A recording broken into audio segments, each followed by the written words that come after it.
안녕하세요. 기도학교에 오신 여러분을 진심으로 환영합니다.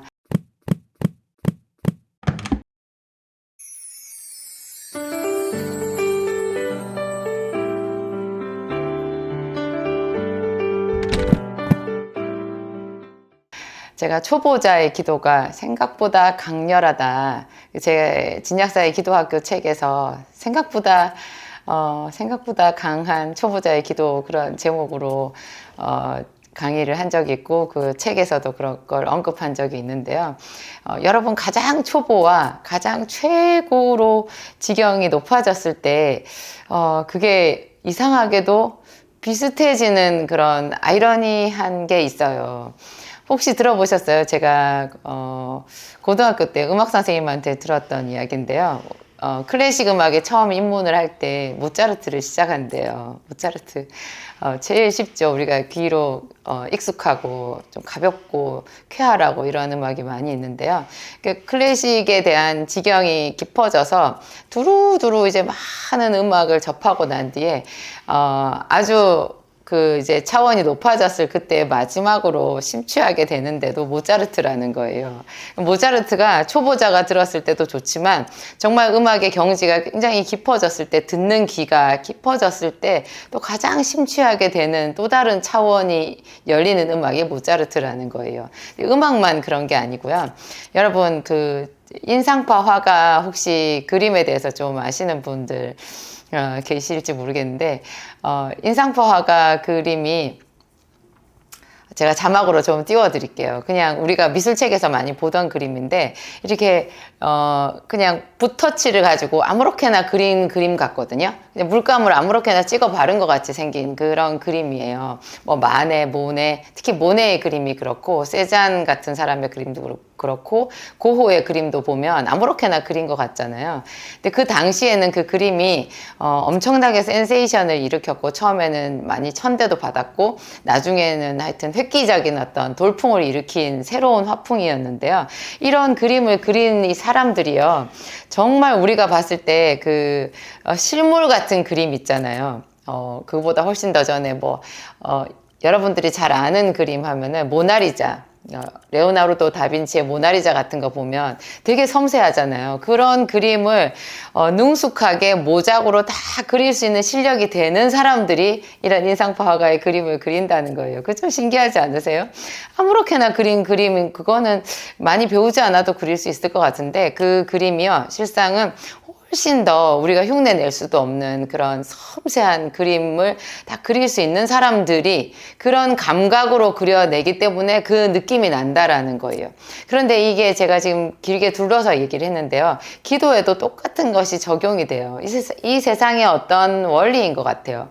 기도의 가장 초보, 기도의 1단계, 제가 기도학교 1강에서 말씀드린 게 기도라는 것은 주의 이름을 부르는 것이다. 그런 말을 했어요. 이것은 제가 아무리 생각해봐도 딱 맞는 말이에요. 기도는 주의 이름을 부르는 거예요. 그래서 성경에도 말하기를 누구든지 주의 이름을 부르는 자는 구원을 받으리라.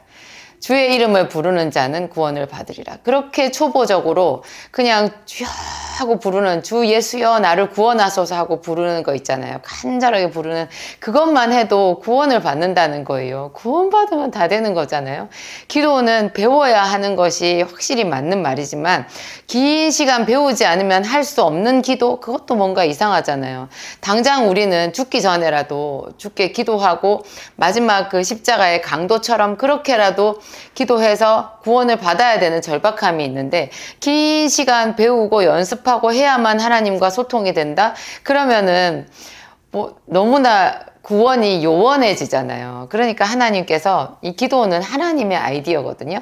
하나님께서 초보자도 왁 하고 외마디 비명처럼 주여 하고 부르는 그것이 하나님께 상달되는 기도가 되게끔 그렇게 길을 열어놓으신 거예요.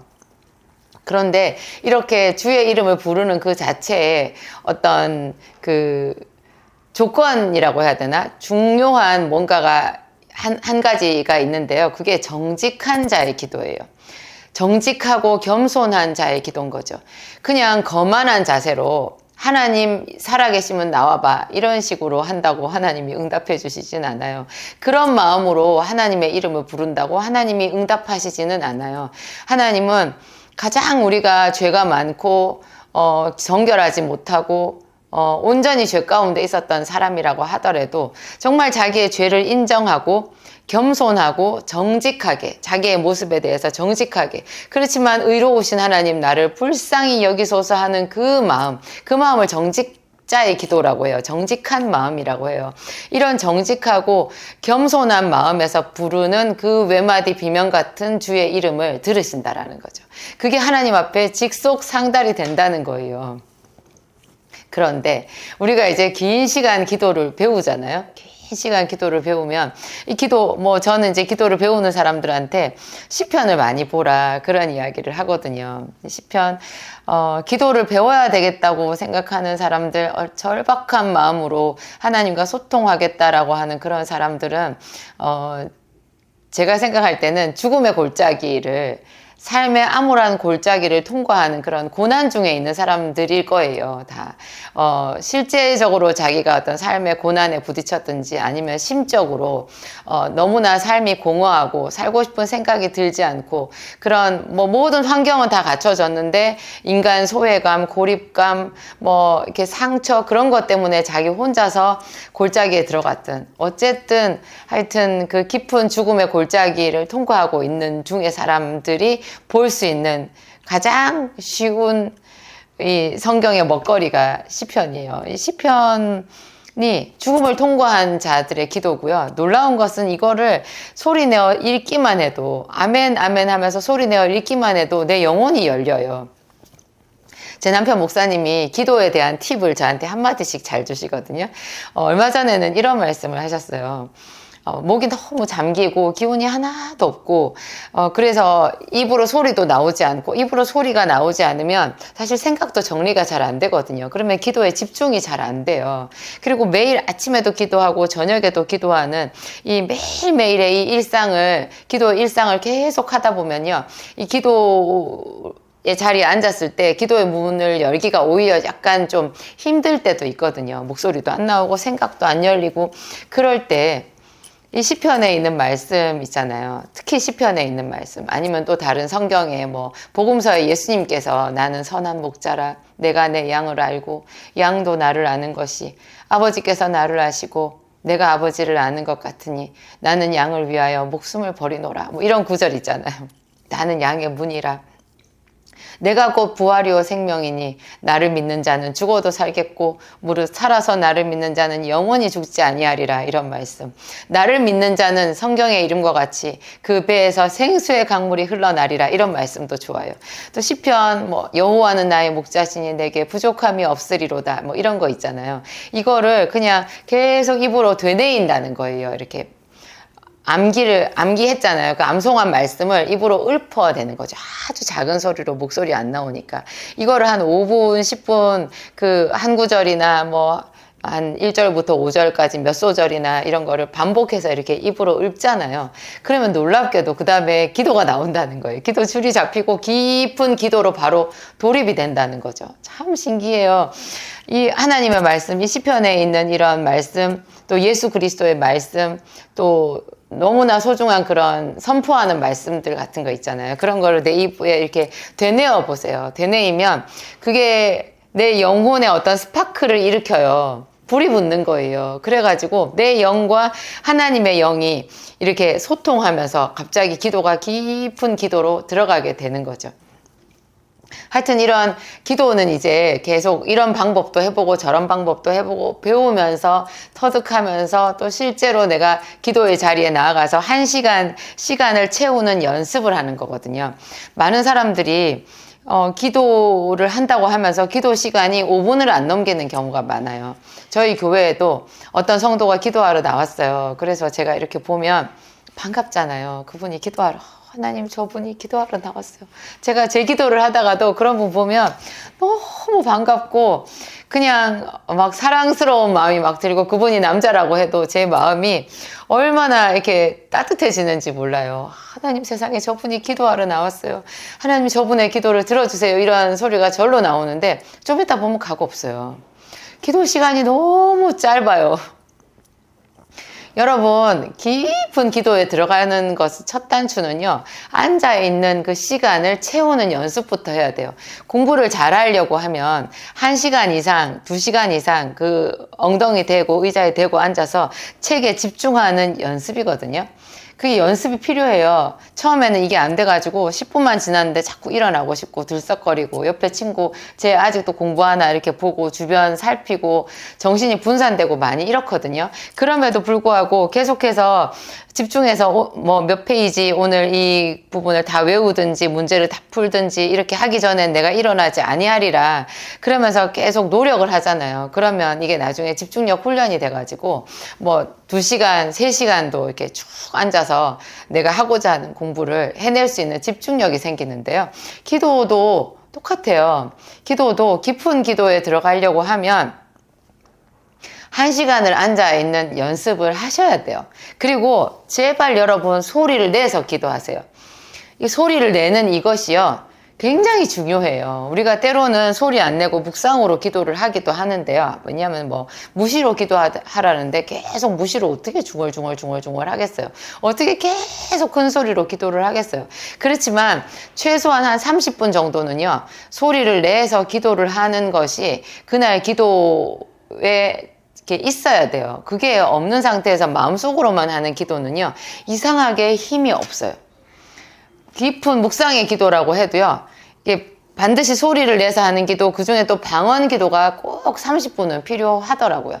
제가 지금도 방언으로 기도하는 게 힘겹고 싫어가지고 어떨 때는 나도 오늘 너무 힘들어 그래가지고 방언 안 하고 그냥 묵상으로만, 집중도 잘 됐어요. 훈련이 돼가지고 1시간도 저는 집중해서 그런 기도를 할 수 있거든요. 그런데요, 그날 집에 가서 잠을 잘 못 자요. 그렇게 묵상으로만 기도를 하고 집에 가면 온갖 어둠의 권세들이 다 저를 막 침범하는 것 같아요. 다 저한테 덤벼드는 것 같아요. 그래서 최소한 한 20-30분은 강력하게 방언으로 이렇게 기도를 하는 것이 있어야 나머지 제가 묵상으로 한 기도가 또 어떤 이 영적인 파워를 가지고 이 악한 권세들을 제압하는 능력을 발휘하는 것 같아요. 다 필요한 것 같아요.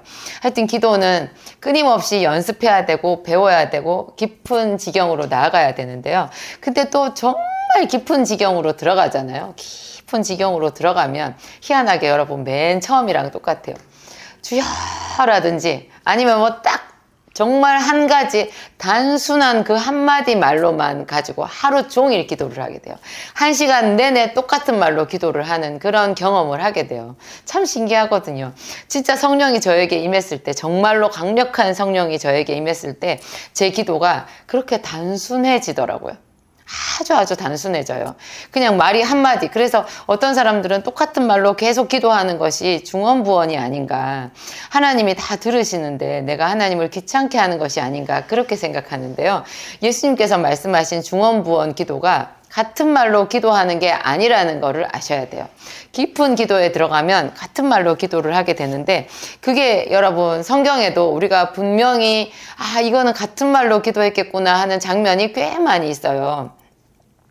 저는 그 야곱의 기도를 늘 얘기를 자주 하는데, 여러분 야복강가에서 야곱이 자기 형 에서가 400명의 군사를 이끌고 자기를 치러 온다라는 그 사실에 맞닥뜨렸을 때 자기 가족들, 아내들, 자식들을, 양떼들을 다 야복강을 건너게 한 다음에 자기 혼자 그 나루터에서 밤이 맞도록 어떤 사람과 씨름하면서 기도하는 장면이 나오잖아요. 거기서 야곱이 나를 축복하소서, 나를 축복하기 전에는 놓지 아니하겠나이다, 이렇게 말했다고 나와요. 그의 그 깊은 기도, 절규하는 기도, 씨름하면서 환도 뼈가 부러지기까지 했던 기도는 너무나 단순한 기도, 주여 나를 축복하소서예요. 참 이상하잖아요. 형 에서가 지금 자기를 잡으러 오는데, 그러면 하나님 저 에서, 우리 형 에서를 변화시켜 주세요, 에서를 막아주세요, 하나님 저는 억울해요, 하나님 제 방패가 되어주세요. 형 에서를 막으시든지 변화시키시든지 뭐 이렇게 해야 될 것 같잖아요. 그런데 무슨 기도가 그냥 자기에게 복을 달라는 기도예요. 거의 제 생각에는 저항하지 않는 무저항의 기도가 아닌가 싶을 정도로 지금 자기가 죽을지도 모르는데, 왜냐하면 형 에서는 사냥하는 사람이거든요. 사냥을 하고 짐승을 죽이고 피를 자주 보는 사람들은요, 칼을 잘 써요. 그래서 분기가 탱천했을 때 사람 죽이는 거, 그때는 여기는 지금 고대 사회잖아요. 고대 사회. 약육 강식의 고대 사회예요. 그냥 죽일 수 있는 거예요. 그런 일촉즉발의 위기 가운데에서 야곱이 어떻게 하나님께 나에게 복을 주세요 이렇게 말할 수 있냐고요. 그것은 정말 하나님의 성령이 야곱에게 그렇게 구하게끔 감동으로 가르쳐 주셨다라는 결론밖에 나지 않아요. 그거는 성령의 감동으로 한 기도였던 거예요. 시편 142편에는요 부제가 하나 있는데, 시편 옆에 이렇게 부수적인 제목이 하나 다 달려있는 그런 게 있거든요. 그게 참 또 이 시편을 보는 묘미예요. 시편 142편은 다윗이 굴에 있을 때 지은 마스길 곧 기도. 다윗이 굴에 있을 때 지은 시라는 거예요. 그 굴은 아둘람 굴이잖아요. 아둘람 굴에 왜 있었어요? 자기의 장인 어른이자 왕인 사울이 자기를 시기 질투해서 죽이려고 했기 때문에 도망가서 숨어 있는 곳이었어요. 아무것도 없는 유대 광야에 그 아둘람 굴에 있었는데요. 거기에 뭐 한 400명의 사람들이 다윗과 같이 있었다고 해요. 근데 그 400명의 사람들은 다 빚진 자, 마음이 원통한 자, 뭐 하여튼 그냥 실패한 인생들이 모인 거예요. 어디 갈 데 없는 사람들. 그런 사람들은 다 마음에 상처도 많기 때문에 뭐 사랑이 많고 막 서로를 돌보고 이런 분위기가 아니었을 것이라고 생각이 들어요. 사랑받아야 되고 위로받아야 되고 간절한 사모함은 있지만 상처받은 그 몸과 마음 그대로 온 거잖아요. 게다가 그 사람들이 무슨 빚진 자들인데 돈이 있었겠어요. 이런 사람들을 400명이나 데리고 있으면 다윗은 그들의 우두머리가 되었을 때 더 힘이 된다기보다는 어떤 면에서는 한 끼 한 끼 먹을 양식을 구하는 것조차 막막했을 그런 때였을 거거든요. 그런데다가 자기도 지금 내가 어쩌다가 이렇게 됐나 하는 생각이 들 정도 아니겠어요. 왕의 사위였고 장군이었는데, 그리고 무슨 죄를 지은 것도 아닌데 죄인이 되어서 자기 목숨을 위하여 숨어있는 꼴이 됐잖아요. 그러니까 기가 막힌 상황인데 여기서 다윗이 이렇게 기도해요. 처음 시작이 내가 소리내어 여호와께 부르짖으며 소리내어 여호와께 간구하는도다. 이거는 이때 이 소리는 울부짖는 소리 아니었겠어요?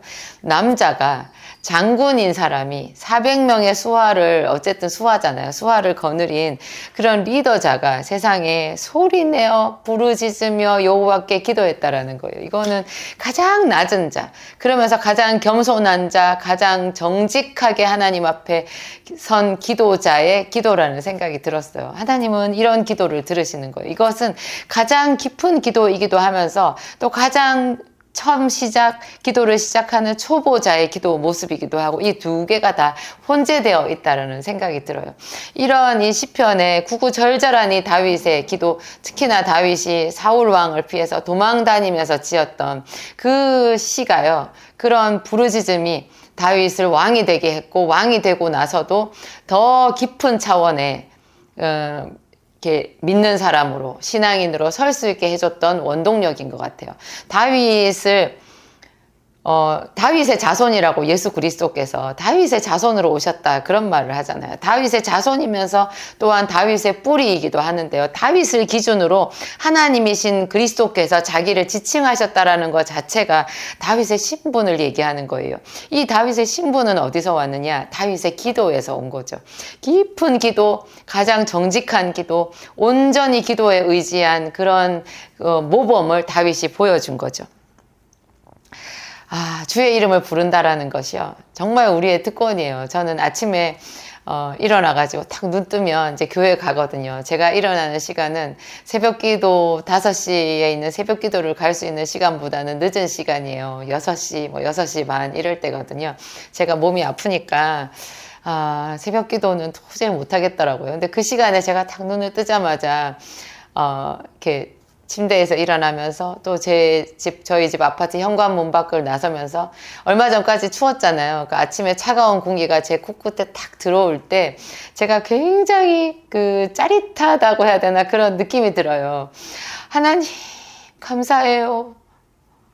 저를 기도자로 불러주셔서 감사해요. 하나님, 저를 이렇게 불러주시다니요.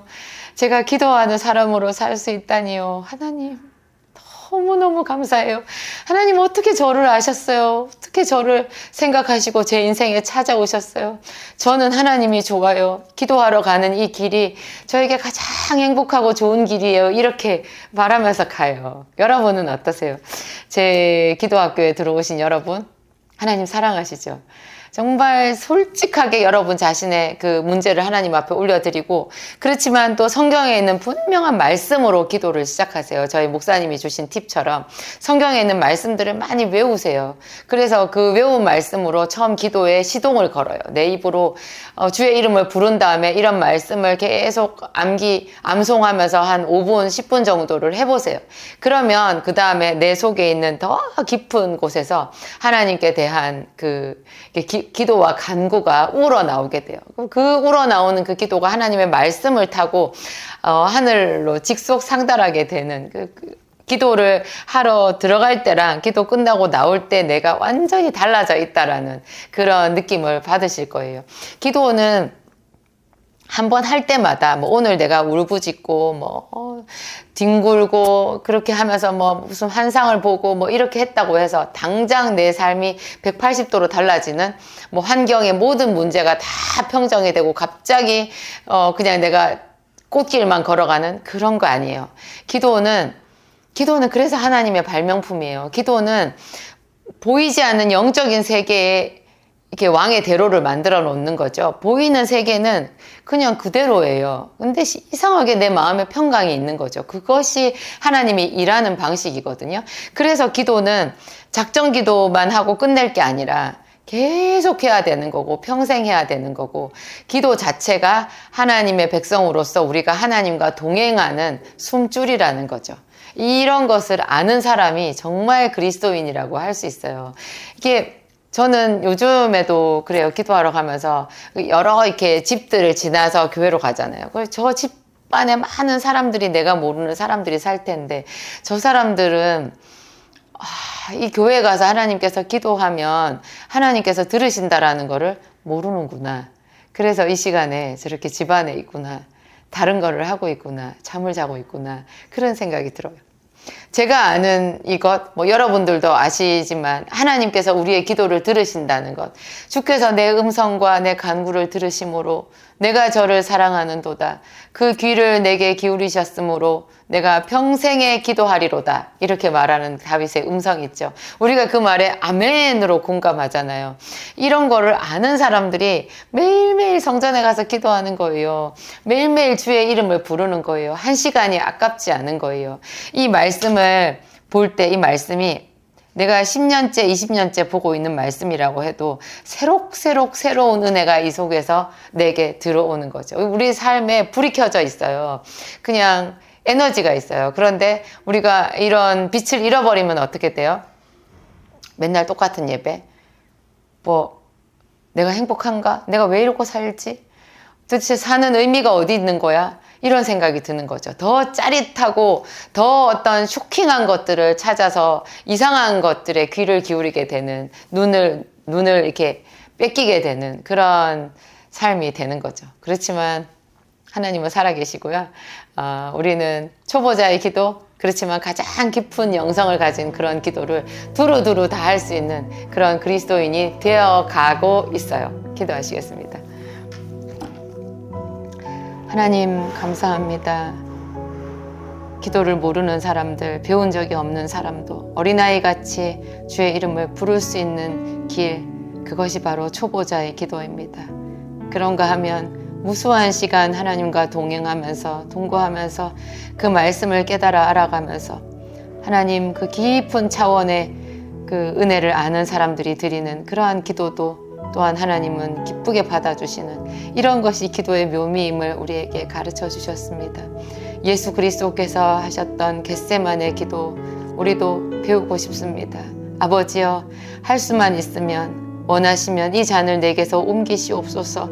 그러나 내 뜻대로 마옵시고 아버지의 원대로 하옵소서 말씀하셨던 그 깊은 차원의 기도를 우리가 상상해 봅니다. 하나님 감사합니다.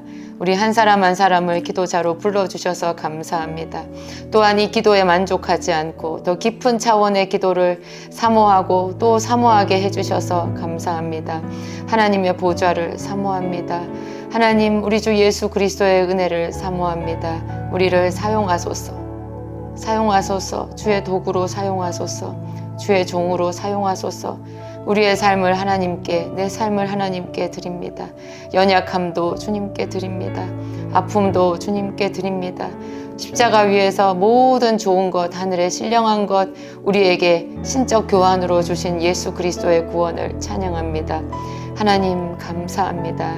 오늘도 이 기도학교에 풍성한 은혜 내려주시고 주의 이름을 부르는 자들에게 다 당신의 영광을 나타내어 주옵소서.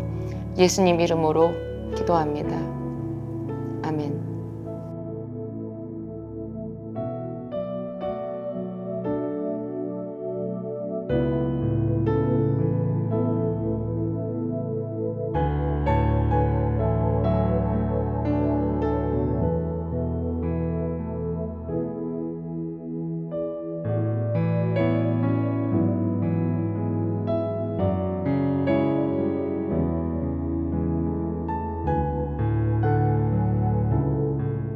안녕하세요. 저희 기도학교에 오신 여러분을 진심으로 환영합니다. 제가 오늘 좀 시원하게 옷을 입었어요. 날이 상당히 더워졌네요. 제가 시편에서 굉장히 좋아하는 구절이, 시편은 다 좋아하지만 좋아하는 구절 하나를 읽어 드릴게요. 시편 18편인데요.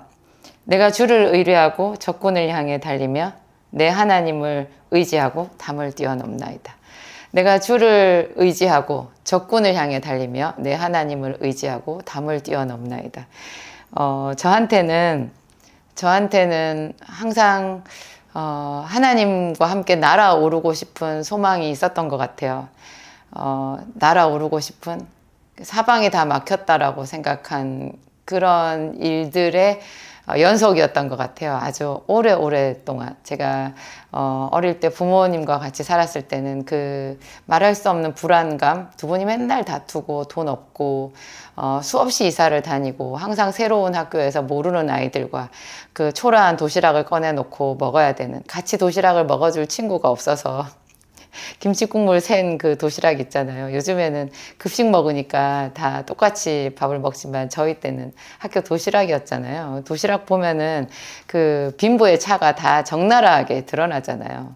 게다가 저는 계속 전학을 다녔기 때문에 늘 낯선 아이였고, 그래서 그런 데서 오는 참 막막함 되게 많았고, 살기 위해서 제가 공부를 열심히 했던 것 같아요. 제 존재를 인정받기 위해 가지고 이렇게 살아남기 위해서 애들한테 왕따도 제가 많이 당했었거든요. 말씨가 다르다고. 부산에서 서울로 왔을 때는 부산말 쓴다고 애들이 저를 신기해하면서 꺼려했고, 서울에서 다시 부산으로 내려갔을 때는 너 서울말 쓴다라고 싫어했었어요. 그런 일들도 제가 대학을 갔을 때도 그 이후에 결혼을 해가지고도 언제나 그냥 결핍이 있고 그냥 답답하고 외롭고 힘든 상황이었기 때문에 항상 그런 거를 이렇게 뭔가 뛰어넘고 싶은 그런 간절한 마음. 그럴 때 이 시편에서, 시편 18편에는 여기도 부제가 붙어 있는데요. 여호와께서 다윗을 그 모든 원수들의 손에서, 그리고 사울의 손에서 건져주신 날에 다윗이 이 노래의 말로 하나님께, 여호와께 아뢰어 가로되, 이렇게 되어 있어요. 완전히 승리를 한 다음에 그 선포한 그런 노래인데 상당히 길어요. 시편 18편은. 근데 그 중에 자기가 어떻게 살아왔는가, 어떻게 살고 있는가, 하나님을 의지하고 적군을 향해 달리고 하나님을 의지하고 담을 뛰어넘나이다. 많은 사람들이요, 숨어버려요. 보통 왜 이게 믿음이냐? 보통 사람들이 자기가 어떻게 할 수 없다라는 생각이 들면 거기에 안주하든지 외면하든지 숨어버리거든요.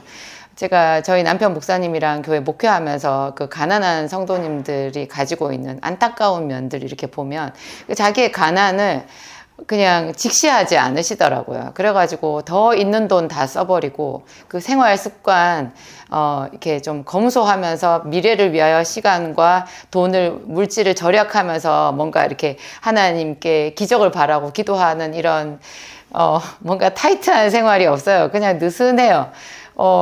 그냥 기도할 시간은 없는 거고 돈은 얼마 안 되니까 그냥 그 돈은 다 써버리는 거고 이때까지도 빚이 많았는데 그래서 빚은 하나도 못 갚고 더 마이너스 인생 독촉장 이런 거 받고 그런 분들을 제가 많이 봤었거든요. 그런데 믿음이 있는 사람들은 하나님을 의지하고 이런 사방으로 우겨쌈을 당한 것 같은 그런 현실에서 직진한다는 거예요. 달린다라는 거예요. 굉장히 두렵죠. 이렇게 현실을 직시한다라는 것은 굉장히 두려워요. 그런데 성공한 사람들을 보면요. 이런 직시의 달인들이에요. 뭐든지 한번 해보시더라고요. 안 될 건 줄 알면서도 있는 힘껏 다 해가지고 할 수 있는 모든 그 자기의 지략과 뭐 이렇게 생각을 다 합쳐가지고 한번 도전을 해봐서 또 의외로 거기서 실패도 하지만 성공을 하나씩 하는 거예요.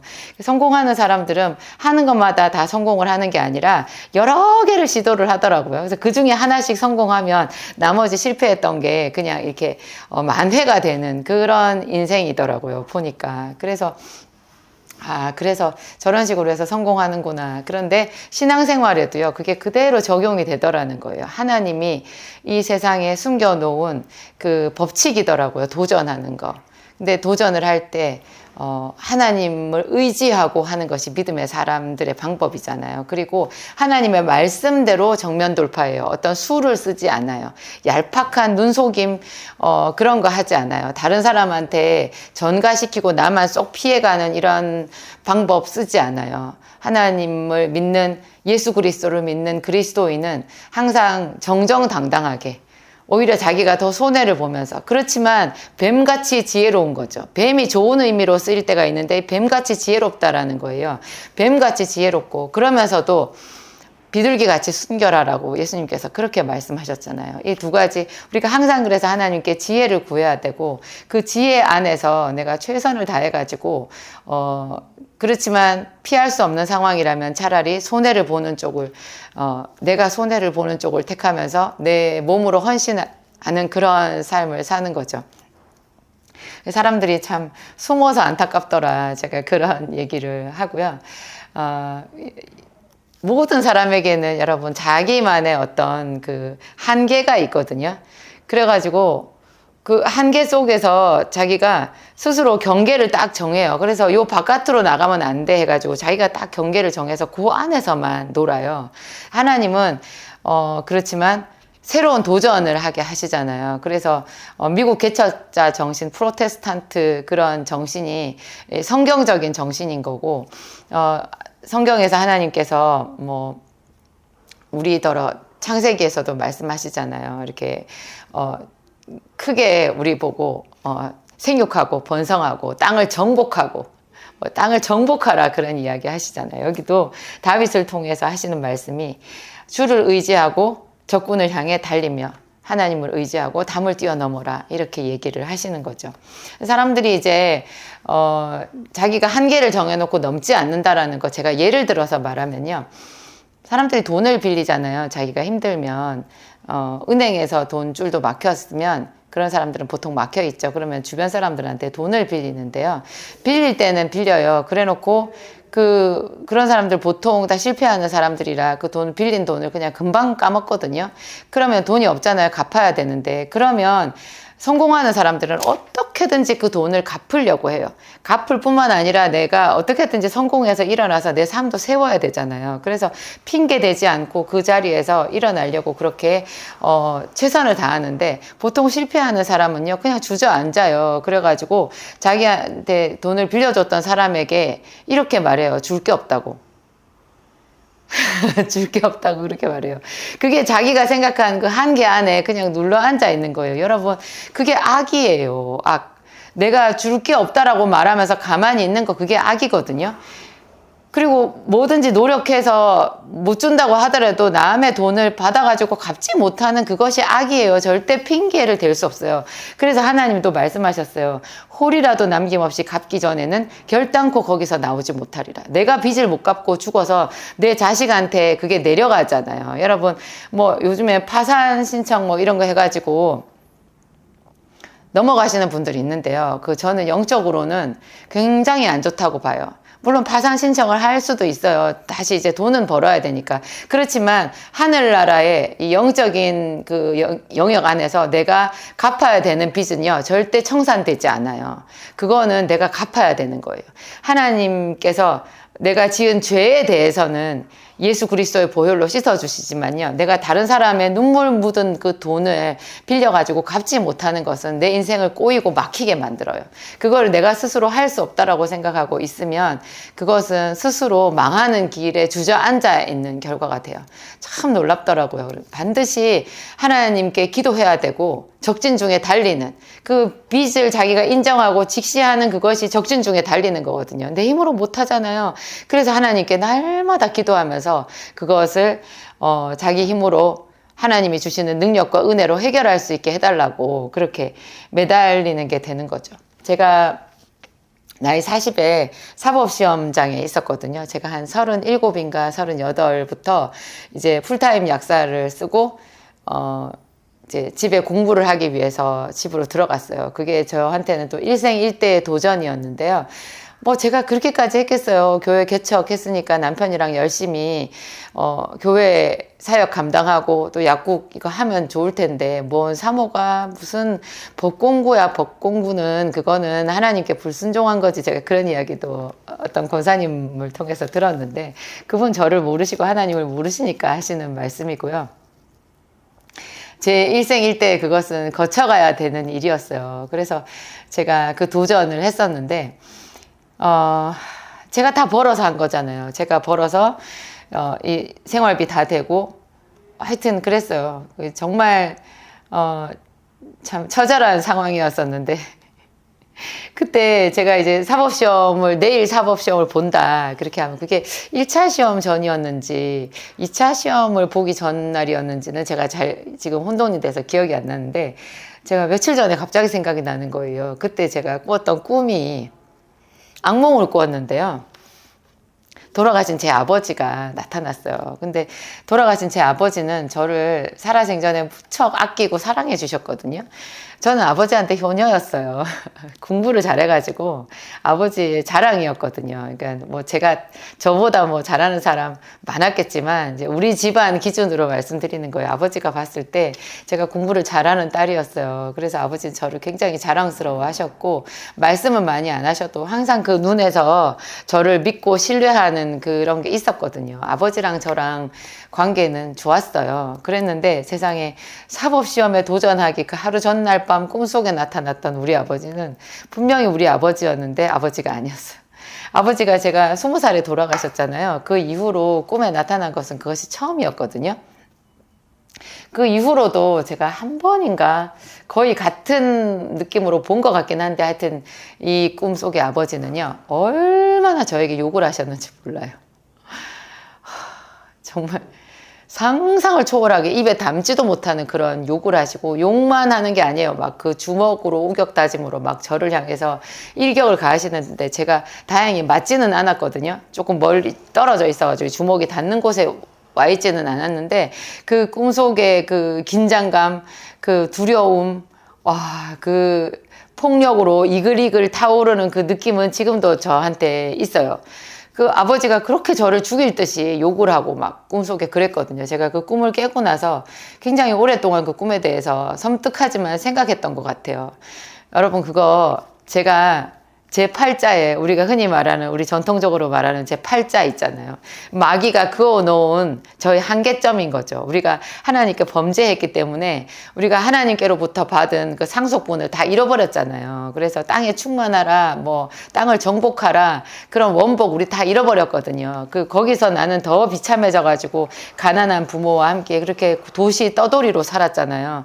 그런 제 운명에서 제가 사법시험에 도전을 한다라는 것은 이 영적인 세계에 저를 지배하던 이 마귀 권세가 보았을 때는 용납할 수 없는 저항이었던 거죠. 반항이었던 거죠. 그래서 저희 아버지의 인생을 도적질하고 저희 아버지를 망하게 했던 그 마귀가 아버지의 얼굴로 저에게 나타났다고 생각해요. 그래서 그렇게 아주 저를 욕을 한 거죠. 그래갖고 제가 그 시험에 떨어졌어요. 1차 시험엔 합격했지만 결국에 2차 시험에 떨어졌으니까 제가 실패한 거잖아요. 그런데 그 시험은 봤어야 되는 거고요. 그런 도전이 합쳐서 지금의 제가 있다라고 생각하거든요. 여러분이 스스로 자기의 한계를 정해놓지 마세요. 여러분도 뭐든지 할 수 있어요. 똑같은 일상인 것 같아도요. 그 일상 안에서 늘 새로운 꿈을 꾸세요. 저도 약국이라는 그 일상 저한테 미치도록 괴로운 정말 권태로운 그 일상이었거든요. 근데 제 여동생 지금 약국에서 저랑 같이 일하는 제 가장 최측근인 제 여동생이 저한테 그 말을 하는 거예요. 언니는 참 신기하다고. 그렇게 약국이 벗어나고 싶고 떠나고 싶다고 하면서 어떻게 그렇게 약국 안에서 열심히 일을 할 수가 있었냐. 그렇게 열심히 약 연구를 할 수 있었냐 그 얘기를 하는 거예요. 저도 생각해 보니까 그래요. 신기해요. 여러분 그게 승리하는 비결인 것 같아요. 내가 벗어나고 싶지만 일단 내가 지금 그곳에 있잖아요. 일단 내가 아이의 엄마고 일단 저 남자의 남편이 저 남편의 아내고 저 아내의 남편이고 이러면 그 있는 자리에서 내 있는 직장 그곳에서 정말 남들이 할 수 없는 그런 새로운 일, 새로운 도전을 계속 해야 되는 거예요. 꿈을 꾸면서 하나님께 기도하면서 그게 하나님께서 우리를 도우시기 쉽게 만드는 하나님과 손을 잡는 그 방법인 거거든요. 그게 적진을 향해 달리는 거고 사방으로 우겨쌈을 당한 데서 꿈을 꾸는 믿음의 사람의 표본인 거예요. 제가 얼마나 그 약국이 하나님 저는 왜 20년을 해도 이렇게 조그만 약국이고 이 월말 되면 항상 이렇게 쪼들리고 우리 교회 화장실을 좀 싹 뜯어 고쳤으면 좋겠는데 그거 하나 낼 돈이 내가 없을까요? 제가 이렇게 풀로 일을 하는데 그러면 차라리 약국을 접고 내가 풀타임으로 교회에서 사역을 하든지요. 그것도 아니고 교회 성도도 불지 않고 약국도 이렇게 이 조그마한 데서 내가 이 틀에 박힌 이 생활을 아침 저녁으로 교회 가서 기도하면서 집 약국 교회 집 약국 교회 이렇게 살아야 되겠냐고요. 제가 그렇게 말을 많이 했었어요. 그러면서도 제가 하나님께 이런 기도를 했었죠. 내가 주를 의지하고 적군을 향해 달리며 내 하나님을 의뢰하고 담을 뛰어넘나이다. 넘는다고 생각했어요. 꿈을 꿨어요. 항상. 여러분 그것이 기도자의 자세인 것 같아요. 이 믿음이라고 하는 것은요, 눈에 보이지 않는 거잖아요. 보이지 않는 것을 우리가 선포하는 거잖아요. 그래서 보이지 않는 하나님께서 우리에게 주신, 하나님께서 주신 약속을, 내 입으로 선포하는 거고, 축복을 선포하는 거고, 그래서 아무것도 없는 보잘것없는 우리 집 방방마다 보이지 않는 그 하나님의 축복을 내가 막 뿌리는 거잖아요. 믿음으로. 기도하면서 이 방에도 저 방에도 보혈을 뿌리고, 예수 그리스도의 그 이름의 권세를 선포하고, 악한 권세를 향해서 승리를 선포하면서 또 방언으로 대적 기도를 하면서 하나님의 말씀을 항상 내 입술에 대고 이런 것들이 쉬지 말고 기도하고 범사에 감사하는 바로 그 생활인 것 같아요. 제가 여러분들한테 그 말씀드리고 싶은 거 이번에도 저희 약국에 제가 큰 위기를 만났잖아요. 아실 만한 분들은 아시겠지만 제가 이제 뭐 어떻게 하다 보니까 정말 많은 사람들한테 신뢰와 사랑을 받았고 그래서 제가 그것 때문에 생기산이라는 약을 만들게 됐고 또 그 약이 정말 어디에도 없는 그런 경이로운 효과가 있어가지고 사방에서 사람들이 저한테 찾아오는데 다 절더러 그러는 거예요. 약사님 이 약사람 매번 여기 와야 되냐고. 전부 제주도에서 부산에서 전주에서 뭐 대구에서 뭐 서울도 저기 은평구 이런 데는 얼마나 멀어요. 2시간씩 전철을 타고 그렇게 오시는데 절더러 왜 집에서 약을 받을 수 있게 해주지? 나 몸도 아픈데 집에 또 돌봐야 되는 식구들도 있는데 여기까지 와야 되냐? 참 굉장히 제가 마음이 아픈 거예요. 그래가지고 그것을 이제 일반 의약품이라 택배를 보낼 수 없다라는 것이 이제 원칙이지만 제가 이제 방편을 만들었죠. 어떤 다른 지인을 시켜서 그 지인이 저희 약국에 와서 약을 사서 그 사람한테 붙여주면 되니까 그런 지인 역할을 해줄 사람을 제가 이제 한 사람 어떻게 확보를 한 거예요. 그래서 이 안산 저희 약국 근처에 지인이 없는 사람들은 그분을 제가 소개를 해드려서 그분한테 직접 이제 대행비를 드리고 그분이 우리 약국에 와서 약을 사서 붙여주는 그 시스템을 제가 한 6년 정도를 지속했던 것 같아요. 그런데 이제 그게 불법이라고 누가 민원을 넣는 바람에 시비가 붙어서 지금 제 사건이 약사법 위반으로 검찰에 계류가 되어 있어요. 제가 정말 피의자 신분으로 가가지고 경찰서 조사받고 변호사 선임하고 막 이렇게 하면서 제가 굉장히 마음이 참담했거든요. 그리고 그때 그 전에 제가 기도를 할 때 하나님께서 저한테 주신 말씀도 있었어요. 환난과 우환이 내게 있지만 너는 하나님의 계명의 말씀을 붙잡으라. 그런 말씀을 제가 받았었거든요. 제가 몸이 아프잖아요. 그러니까 그 환난과 우환이라는 말에 제가 정말 주저앉고 싶었어요. 지금도 제가 정상이 아니니까 하나님 제가 이렇게 기력이 없잖아요. 제가 기력이 없다니까요. 그랬더니 하나님께서 저한테 주신 말씀이 있는데요. 제가 저희 25년 전에 제 셋째 아이를 임신했을 때를 생각나게 해주셨어요. 그때 제가 소화동에서 월세도 못 내가지고 보증금 다 까먹고 진짜 완전 빈털털이었는데 그때 만삭이었잖아요. 근데 어떻게 해가지고 하나님이 여기가 아니다 해서 안산으로 오게 되었는데 그 세상에 진짜 어떻게 했는지 모르겠어요. 그 약국 이사를 하는데요. 돈 그 1,000만 원 누구한테 그 어떻게 가까스로 빌려가지고 그 1,000만 원으로 이사 비용 500만 원 쓰고 500만 원으로 또 뭐 어떻게 저렇게 해가지고 그렇게 하는데 제가 만삭이잖아요. 그 약국의 약장도 다 뜯어가지고 왔거든요.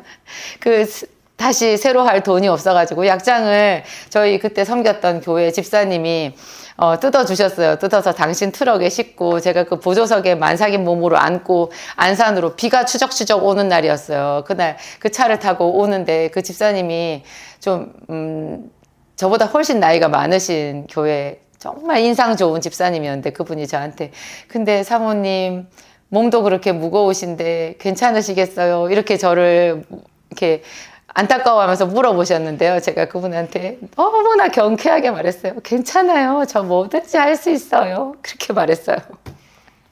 하나님이 그 얘기를 하시는 거예요. 저한테. 너 그때 만삭이었고 혈압이 최고 혈압이 80밖에 안 되었을 때도 그 집사님이 물었을 때 너 기분 펄펄 난다고 말했던 거 아니냐. 너 믿음의 사람 아니었냐. 힘을 내라. 저한테 그렇게 얘기를 하시는 거예요. 아유, 제가 할 말도 없더라고요. 그래가지고 그냥 아침, 저녁으로 계속 기도하면서 제가 정면 돌파 중이거든요. 그래갖고 이런 모든 상황을 또 유튜브에 저희 진약사톡에 알려서 왜냐하면 사람들이 아셔야 되니까 저는 검찰에 제가 약사법 위반으로 수사받고 있다 이런 거 알리고 싶지 않죠. 그런데 숨을 수도 없는 거예요. 우리 하나님은 숨는 하나님이 아니시더라고요. 그래가지고 제가 좀 부끄럽지만 그리고 뭐 엄청나게 또 뭐 소용돌이가 있겠죠. 뭐 손님들이 못 오시니까 매출 뚝 떨어지겠죠. 반토막 나겠죠. 뭐 그 이하도 날 수도 있겠죠. 그렇게 생각하고 그렇지만 어쩌겠어요. 손님들한테 해명은 해야 되고 그리고 그분들도 자기 권리에 대한 문제니까 경찰서나 또 약국 감독기관인 보건소에 이렇게 항의해 볼 수 있는 거잖아요. 나 좀 집에서 약 좀 받게 해달라. 이 약사가 나를 속여가지고 나한테 약 팔아먹은 거 아니고 내가 정말 원해서 이 서비스 받은 거다. 좀 어떻게 해주라. 이렇게 항변은 하실 수 있는 거잖아요. 그래서 제가 그 영상을 올리고 비장한 각오였거든요. 근데 지금 저희 약국 이제 불과 한 2주 정도 되었는데 이 약국 분위기가요 희한해요. 완전 반전이에요. 전보다 훨씬 매출 더 늘었고요. 제가 더 많은 분들의 지지와 사랑을 받고 참 희한해요. 아직까지 무슨 사건이 해결이 된 건 아니거든요. 지금도 검찰 계류 중이고 제가 뭐 그 상태로 있어요. 어떻게 될지 알 수는 없어요. 근데 참 하나님께서 기이한 방법으로 저를 인도해 주신다라는 생각이 들어요. 위기 때마다 하나님은 우리를 적진 중에 달리기를 원하시더라고요. 하나님을 의지하고 한번 해봐라. 정면 돌파해라. 그것이 하나님의 방법이다. 이렇게 얘기하시는 것 같아요.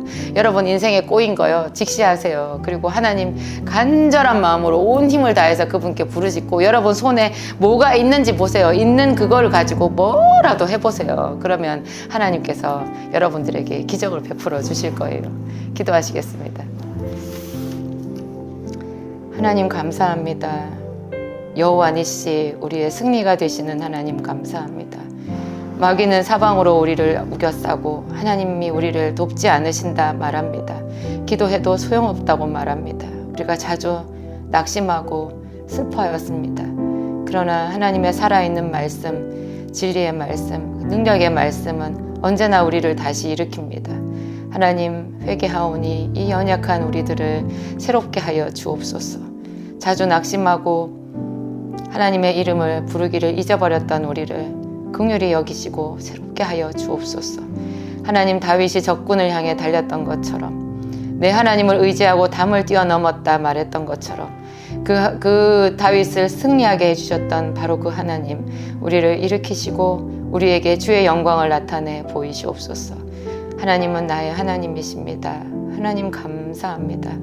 타협하지 아니하고 정직하게 행하며 하나님 순전한 마음으로 주께 기도하기를 간절히 소망합니다. 뱀같이 지혜롭고 비둘기같이 순결하게 살겠습니다. 하나님, 얕은 수, 속임수, 피해갈 마음, 하나님 우리 아버지, 낙심하고 주저앉아 있는 게으름, 그런 거 다 주님 앞에 남김없이 회개합니다. 주님 도와주시옵소서. 우리에게 새 마음 주시옵소서. 능력 주시옵소서. 다윗을 일으키신 것처럼, 다니엘을 굳세게 만들어 주셨던 것처럼, 의연하게 그들을 하나님 믿음으로 승리자로 만들어 주셨던 것처럼 그 동일한 하나님이 우리의 하나님 되심을 감사합니다.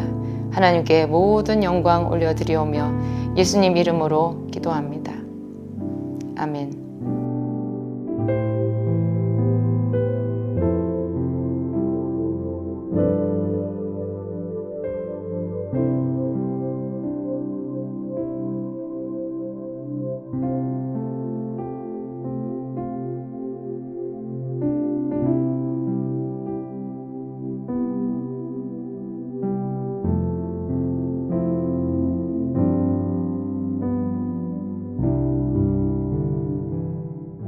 안녕하세요. 대부분의 사람들이 기도를 할 때 가지고 있는 오해? 저도 굉장히 오랫동안 고민하고 이랬나 저랬나 이렇게 흔들렸던 그런 중요한 이야기 세 가지가 있더라고요. 제가 기도할 때 우리가 꼭 알아야 되는 세 가지 필수 지식이라는 제목을 붙였는데요. 딱 맞는 말인 것 같아요. 제가 마태복음 6장에 나와 있는 이야기를 가지고 주로 할 텐데요. 여러분들도 한번 생각해 보세요. 아마 다들 마음속으로 조금씩은 고민해 보셨던 부분일 것 같아요. 예수님께서 기도할 때 중언부언하지 말라고 말씀하신 거 있잖아요. 중언부언. 이게 이제 마태복음 6장 7절에 나와 있는데요. 또 기도할 때 이방인과 같이 중언부언하지 말라. 그들은 말을 많이 하여야 들으실 줄 생각하느니라. 이런 구절이 있어요. 이 중언부언, 그 다음에 말을 많이 하여야 들으실 줄 안다. 이런 말이 있다 보니까 사람들이 같은 말을 반복하면 안 되는 줄 아시더라고요. 저도 그렇게 생각했어요. 내가 말을 많이 반복해서 말을 하면 그게 중언부언 아닌가 그런 생각이 들어서 기도를 길게 할 때 그러면 내가 어떻게 길게 기도를 할 수 있나 이런 생각이 들었었거든요. 특히나 우리가 정말 중차대한 우리 일생일대의 어떤 문제가 있을 때, 예를 들면 내가 지금 큰 병에 대한 진단을 받았어요. 병 진단을 받았어요. 남편이 암 진단을 받았어요. 그러면 우리가 할 수 있는 기도는 하나님 살려주세요잖아요. 하나님 치료해주세요. 이건데 여기서 말을 많이 하여야 들으실 줄 생각하느니라 이 말이 있다 보니까 살려주세요라는 말을 1시간 내내 하지를 못하는 거죠. 이렇게 말하면 안 되나? 그리고 또 그 나라와 그 의를 구하라고 했는데 그러면 내가 나를 위해서 내 생명을 위해서 이렇게 기도하는 것이 그 나라와 그 의를 구하는 게 아닐 테니까 그러면 내가 잘못된 거를 구하나 이런 생각이 막 복잡하게 드는 거죠. 그런데요, 성경에서 우리가 예를 찾아보면 쉽잖아요. 성경에서 보면 결정적인 어떤 장면에서 그 믿음의 사람들이 했던 기도를 우리가 분명하게 이렇게 그려볼 수가 있는데요. 놀랍게도 같은 말로 기도를 한 거예요. 그게 예를 들면 히스기야 왕이 자기가 그 하나님 앞에 이제 네 자리를 정돈하라. 네가 죽고 살지 못하리라. 그런 말을 이사야를 통해서 들었잖아요. 그랬을 때 히스기야 왕이 얼굴을 벽으로 향하고 자기 낯을 벽을 봤다는 거예요. 벽을 보고 다른 어떤 것도 보지 않고 하나님만 보았다는 뜻이거든요. 얼굴을 벽을 향하여서 이렇게 들고는 주여 내가 주의 앞에 성심과 성의로 진실과 정의로 행한 것을 기억하시옵소서 하면서 통곡했다라고 나와요. 그 부분에서 히스기야가 했던 기도를 우리가 얼마든지 상상해 볼 수 있잖아요. 그려볼 수 있잖아요. 그가 하나님 저를 불쌍히 여겨 주시옵소서 그 기도만 한 거예요. 제가 그동안 주의 이름을 생각하고 진실을 다해서 기도했습니다. 하나님 저를 생각하여 주시옵소서 이것만 한 거예요. 저를 불쌍히 여겨 주시옵소서 이렇게 말하면서 기도를 했는데 같은 말을 한 거잖아요. 근데 그런 기도를 여러분 1시간 동안 한다고 생각해 보세요. 그게 어떻게 보면 여기서 말하는 이방인과 같이 중언부언하지 말라라는 여기에 딱 걸리는 것처럼 보이는데 전혀 사실은 그렇지 않다라는 거예요. 또 우리가 잘 아는 그 바디메오의 기도 있잖아요. 바디메오가 부르짖었잖아요. 여리고성에 살던 바디메오가 예수께서 지나가신다라는 소문을 들었을 때 이 사람은 날 때부터 소경이었기 때문에 국어를 하고 있었고 예수님에 대한 소문은 들은 것 같아요. 그런데 자기가 갈 수가 없고 있던 그 자리에서 예수님이 지나가시기를 막연히 기다릴 수밖에 없었는데 드디어 이렇게 들은 거예요. 지금 예수님이 지나간다라는 거죠. 그랬을 때 이 바디메오가 했던 것은 소리를 지르는 거였거든요. 다윗의 자손 예수여 나를 불쌍히 여기소서. 이 말이요 사람들의 귀에는 시끄러웠어요. 바디메오는 똑같은 말만 했거든요. 그리고 있는 힘껏 소리를 질렀거든요. 다윗의 자손 예수여. 이것은 예수의 이름을 부르는 거예요. 우리가 다윗의 자손 예수여라고 부를 수도 있지만 우리는 그런 것보다 예수 그리스도의 이름을 부르잖아요. 예수 그리스도, 나의 하나님, 하나님의 외아들 주 예수 그리스도여. 이렇게 불러도 돼요. 주여, 주여 해도 되거든요. 나를 불쌍히 여기소서, 나를 불쌍히 여기소서 이렇게 한 거예요. 이 간단한 구절을 말했을 때 사람들의 반응과 예수님의 반응을 한번 이렇게 대조해서 보세요. 사람들은 싫어해요. 사람들은 같은 말로 누가 이렇게 소리를 지르는 거를 누가 좋아하겠어요. 성경에도 그런 말이 있거든요.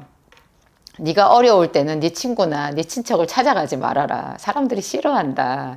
어려울 때는 친구라도 벗이라도 머리 도망가지 않느냐 그렇게 얘기하시면서 또 다른 성경에 분명히 나와 있잖아요. 환난 날에 나를 부르라.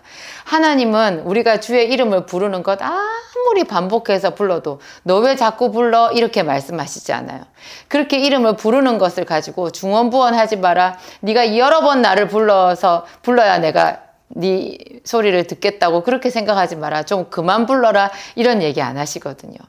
하나님은 예를 들면 사도행전에 그 다메섹 도상에서 다메섹으로 가는 길에서 예수 그리스도를 이제 처음으로 만나가지고 눈이 멀어버린 사울의 이야기가 나오잖아요. 이 사울이 나중에 사도 바울이 되죠. 근데 사도 바울이 되기 전에 청년 사울이었을 때 예수를 알지 못하고 예수를 믿는 그리스도인들을 잡아다가 가두고 핍박하는 선봉주자였잖아요. 근데 이 사람이 외국에 있는 다메섹 성까지 그 그리스도인들을 잡아서 결박해서 끌어오기 위해서 대제사장에게 공문을 받아가지고 다메섹으로 가는 그 길에서 해보다도 강한 빛을 맞닥뜨렸어요. 예수 그리스도께서 특별 계시로 그에게 임한 거예요. 사울아 사울아 네가 어찌하여 나를 핍박하느냐. 그 순간에 사울이 눈이 멀어버렸잖아요. 주여 니시오니까 나는 네가 핍박하는 예수라 이렇게 말했거든요. 그래가지고 그 사울이 다메섹의 사람들의 팔에 끌려가지고 다메섹에 가서 어떤 사람의 집에 들어가서 식음을 전폐하고 먹을 수도 없잖아요. 얼마나 충격을 받았겠어요. 눈도 보이지 않죠. 자기가 정말 하나님의 뜻을 행한다고 생각하고 예수 믿는 사람들을 잡아 가뒀는데 그 예수라는 분이 하나님이신 거잖아요. 그분이 하나님의 권세로 나타나셔서 네가 어찌하여 나를 핍박하느냐 이랬으니까 이분이 그리스도인 거잖아요. 그 엄청난 충격에 사울은 식음을 전폐했고 거기서 기도했어요. 주의 이름을 부르짖었겠죠. 이스라엘의 하나님을 부르지 않았겠어요? 그리고 예수의 이름을 부르지 않았겠어요? 그랬는데 그때 그 하나님 예수께서 아나니아라고 하는 다메섹에 있는 또 다른 사람에게 그 사람이 기도하는 중에 예수님께서 나타나셔가지고 말씀으로 그에게 이렇게 이야기하시잖아요. 그러면서 아나니아야, 너는 지금 어디 누구의 집에 있는 사울이라고 하는 사람을 찾아가서 그에게 안수해라. 그가 지금 기도하는 중이다. 이렇게 얘기하셨어요. 사울이 같은 말로 나를 불쌍히 여기소서 했든지 아니면 주여 정말 예수님 당신이 하나님이십니까? 그러면 내가 어찌해야 됩니까? 이런 단순한 말밖에 할 게 없잖아요. 그 기도를 계속 반복했을 때 하나님께서 그 기도를 즐겨 들으셨고 그리고 그가 기도하는 중이다라고 기도하고 있는 아나니아에게 아나니아는 사울을 좋게 생각하지 않았죠. 사울이 예루살렘 성에서도 믿는 자들을 얼마나 결박하고 핍박하는 자였고 이 성으로 지금 자기 같은 사람을 잡으러 온다고 듣고 있었잖아요. 그런데 그 사울에게 찾아가서 안수해 주라고 하니까 예수님 말씀에 쉽게 자기가 아멘 할 수가 없었잖아요. 그래서 그 사람은 예루살렘에서도 우리를 핍박했고 여기도 믿는 자들을 잡아 가두기 위해서 오는 자라고 들었는데요. 그랬더니 예수님께서 그가 나를 위하여 택한 그릇이다. 내가 나를 위하여 그를 택했다. 나의 그릇이다.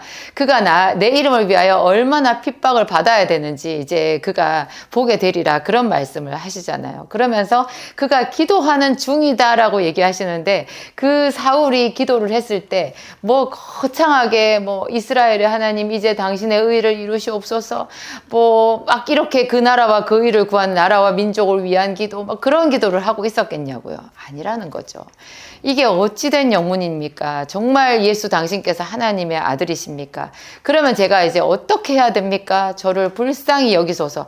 이런 말도 사실은 간단한 말이거든요. 근데 간단한 이 말을 며칠 3일 동안 식음을 전폐하고 똑같은 말을 했다고 보세요. 그러면 보통 사람들의 귀로 생각해 봤을 때는 바디메오가 다윗의 자손 예수여 나를 불쌍히 여기소서 그렇게 반복해서 외쳤을 때 조용히 하라고 말했던 것처럼 사람의 귀로는 이게 듣기 싫은 소리거든요. 똑같은 말. 그런데 하나님은 그런 중심 어리게 마음속 밑바닥에서부터 주의 이름을 부르고 길을 찾고 예수여 나를 불쌍히 여기소서 주여 내가 이제 어찌해야 됩니까? 주여 나를 치료하소서 뭐 이런 말을 반복해서 하는 것을 기도하는 중이다. 이렇게 말씀하시는 거예요.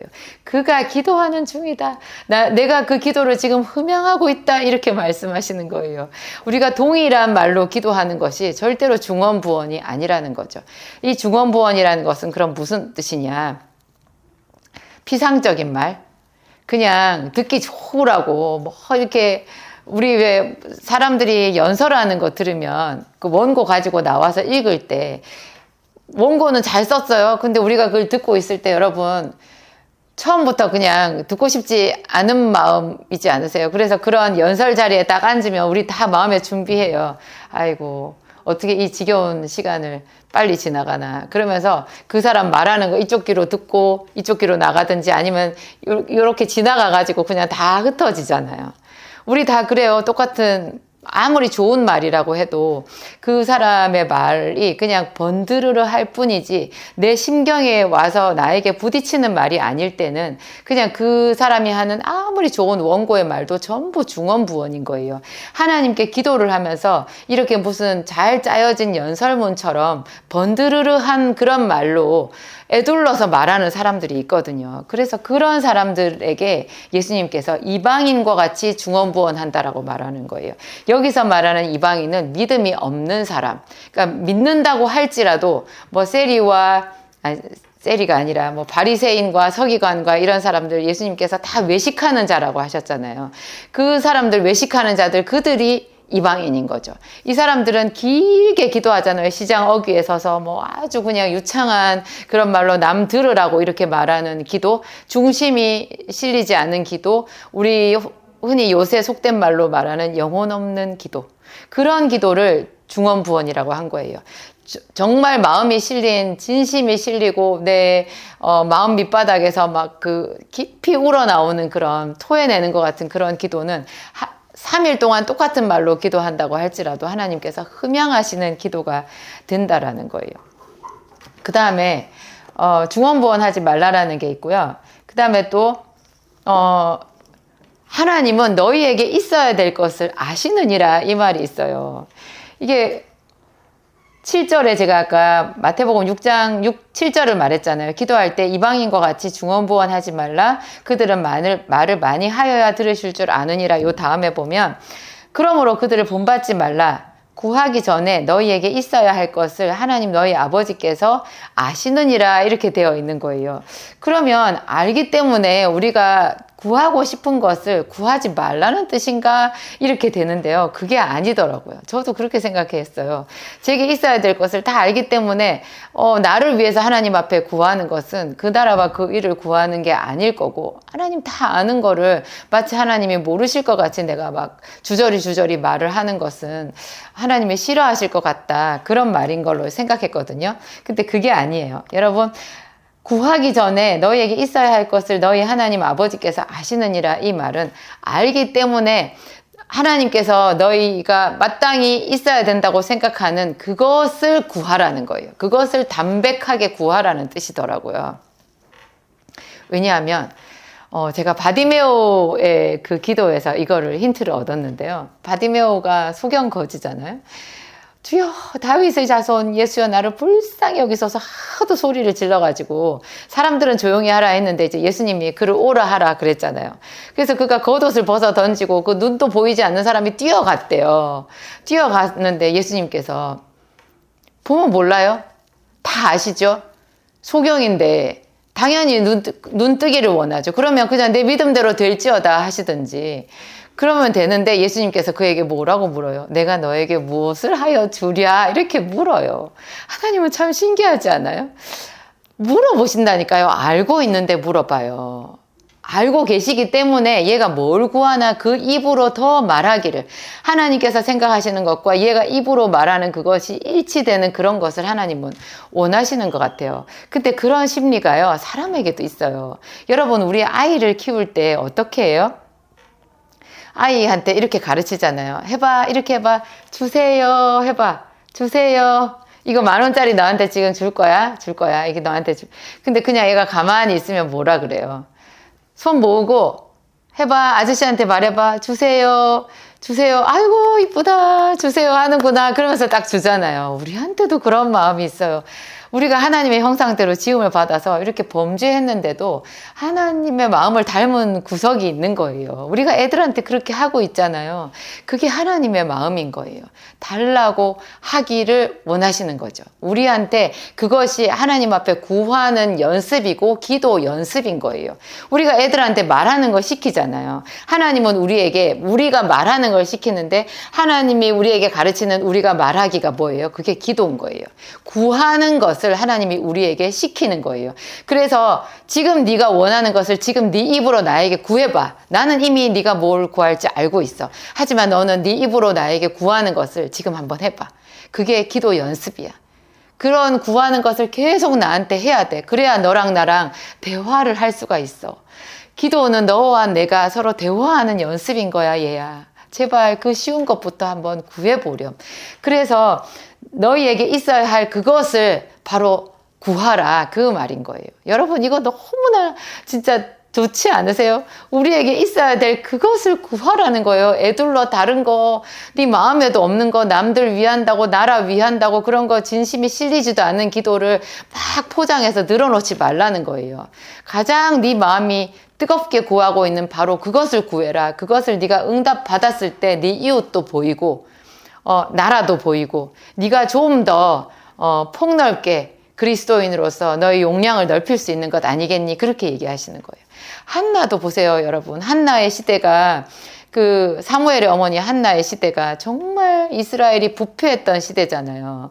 정말 하나님의 말씀이 희귀했던, 그리고 제사장 엘리는 타락할 대로 타락했던 그런 시대예요. 그러면 그 당시에 믿음의 사람으로 한나가 인침받았을 것 같으면 이 한나가 그런 제사장 엘리를 위해서 정말 하나님의 말씀이 희귀한 이스라엘을 위해서 기도한 여자였어야 맞는 거 아니에요? 그런데 이 여자는 자기가 아들 못 낳는 그것을 가지고 기도했어요. 근데 또 자세히 보면요, 여자가 아이를 낳는 것이 하나님의 의예요. 모든 여자는 사명이 있어요. 자식을 낳아야 되는 사명이 있어요. 그래서 생육하고 번성하라. 그런 말씀 주셨잖아요. 그리고 뭐 젊은 자의 자식은 장사의 수중의 화살 같으니 이것이 그 전통에 가득한 자는 복이 있도다. 젊은 자의 자식이 많은 것이 복이라는 거예요. 젊은 자의 자식이 어떻게 많아요? 여자가 애를 잘 낳아야 자식이 많은 거고 그게 복인 거잖아요. 그것이 자손이 번성하고 민족이 많아지고 하나님의 자손들이 형통하고 번성하고 이런 게 하나님의 의인데, 그러면 여자가 불임인 것이 하나님의 의겠어요? 자식을 낳는 것이 하나님의 의겠어요? 그 여자가 자기가 아이를 못 낳으면 아이를 낳게 해달라고 하나님 저도 엄마가 되게 해주세요 이렇게 구하는 것이, 그것이 하나님 나라의 의인 거예요. 제가 너무 놀라웠어요. 이게 여러분이 부욕해 되는 것도 하나님 나라의 의가 될 수가 있어요.